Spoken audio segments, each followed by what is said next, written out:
Assalamu alaikum everyone. Hope you all are doing great and having a good day so far. So this is Usama Humer and today we are going to start our very first lecture on the English grammar. We started a series of lecture in English on grammar. So our first topic is what are the parts of speech?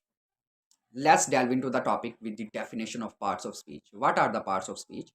Parts of speech are the building blocks of grammar, each part of speech with its own specific function and character as well. So let's discuss a brief overview of the history and origin of parts of speech. Today we use the parts of speech. It doesn't mean that we just have the roots of parts of speech in contemporary era. In ancient time, when the grammarian used the English grammar, they also had the parts of speech in previous time. So the roots and the traces of parts of speech are mostly linked to the ancient Greece, Rome, and Italy as well.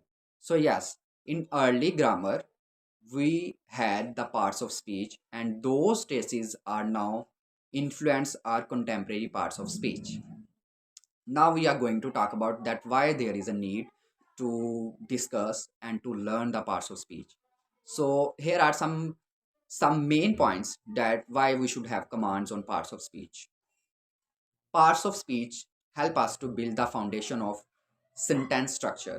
I mean, when we are going to build a good and a precise sentence, we should have the command on the parts of speech. It helps us to build the foundation of sentence structure.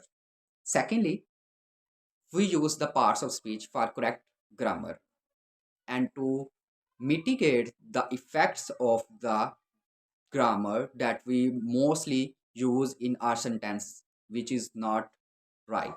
So to mitigate the effects of grammar and to use the correct grammar, we use parts of speech. And now for effective communication, we also use parts of speech. And parts of speech also help us that to get the good and correct pronunciation of the specific words. Now we are going to discuss about our topic, which is what are the part of speech and what are the names of parts of speech. So here are eight parts of speech.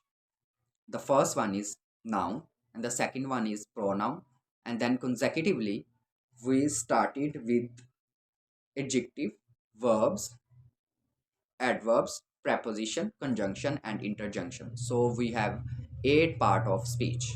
Let's start with the first four parts of speech. In today video, we just discussed the four main parts of speech. So we can get the more and effective map of the parts of speech in our mind, and in our second video we will discuss the rest of four parts of speech.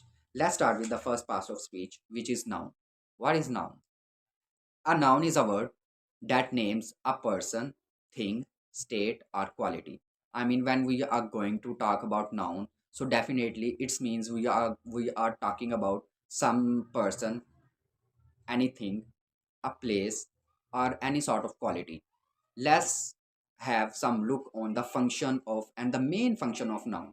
So the main function of noun is to refer the things, place, quantity, and states as well. So here are let's discuss some example, and here are some example. Pen, chair, honesty, these things are the example of noun. I mean, when we hear the word pen, chair, honesty, wood, these things are the noun. For getting the better and more clarify concept of noun, let's use these words in sentence. Cards are expensive. So our first sentence is cards are expensive. In this sentence, the cards are the noun.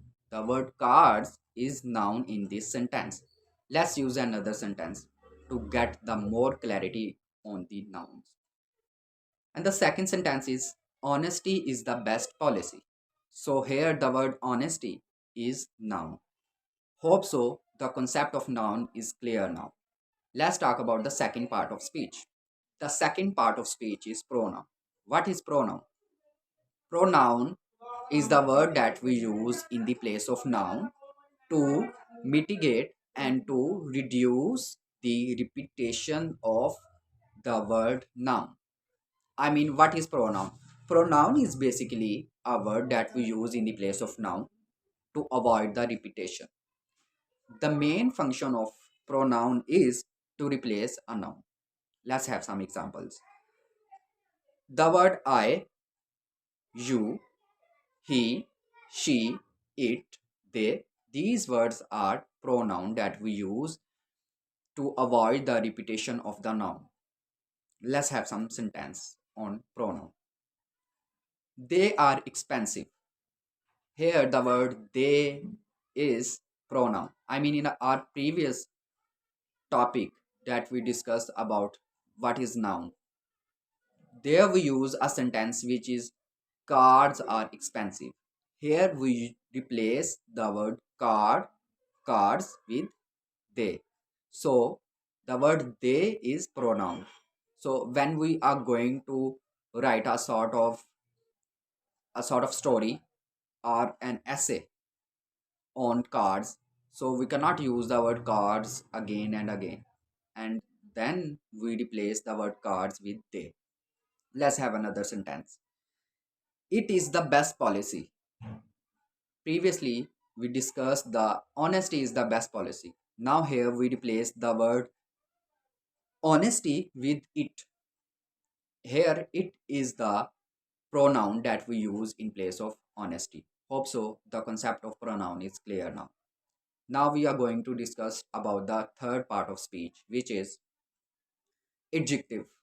So a word that modifies a noun and pronoun is known as adjective.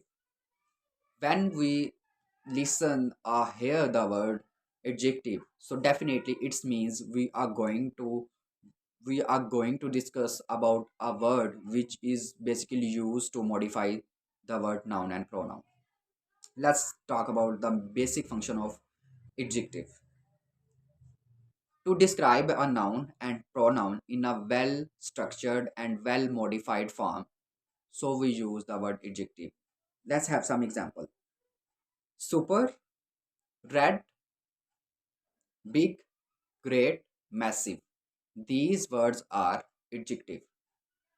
That when we are going to make an other sentence, we use the word adjective instead of noun or pronoun to get the more modified and well structured form of a sentence. Let's have some sentence of adjective. Supercars are expensive. Here the word super is adjective which actually modifies the word cards, and it will give us a great command, and we get a more concrete form of cards that we are going to express. The cards are something that is basically are not in the reach of poor people or the people that cannot afford. So here we use the word super to modify the form of cards and our sentence structure. Hope so the concept of adjective is clear now. Let's discuss about the fourth part of speech, which is verb. What is verb?